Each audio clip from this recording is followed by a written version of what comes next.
현 정부의 부동산 정책이 실패한 이유는 시장 경제의 기본 원리를 무시했기 때문입니다.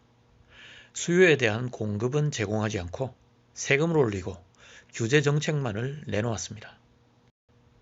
그래서 저는 진작에 김현미 국토부 장관의 교체를 주장했었습니다.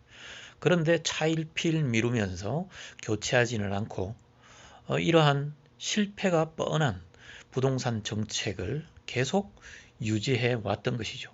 결국에는 아파트 가격의 폭등만을 유발해버리고 말았습니다. 다음 정부는 이것을 교훈 삼아서 아파트 공급 확대 정책을 펼치게 될 것입니다. 이로 인해 아파트 가격은 하락 압력을 받게 되겠죠. 신도시 건설 정책은 속도도 느리고 부작용도 많습니다. 바로 그 단적인 예가 LH 사태였죠. 그렇기 때문에 민간 주도로 도심 재생 형태의 주택 공급 정책을 펼칠 필요가 있습니다. 도심의 주거 환경을 개선하고 또 속도감 있게 사업을 진행할 수 있기 때문에 빠른 주택 공급이 실현될 수 있기 때문입니다. 10여 년 전 이야기를 잠시 해보도록 할까요? 2006년, 2007년 서울의 아파트 가격은 폭등했습니다. 거의 100% 상승했습니다. 그러다가 2008년에 서울 아파트 값이 40%나 빠졌습니다. 바로 그때 단독주택 가격은 2배로 뛰었죠. 당시 시장 흐름에 밝았던 사람들은 갈아타기에 성공했었습니다. 당시의 정부는 도심의 주택 공급을 집중적으로 했습니다. 그래서 탄생하게 된 것이 도심형 생활주택과 같은 것이었죠.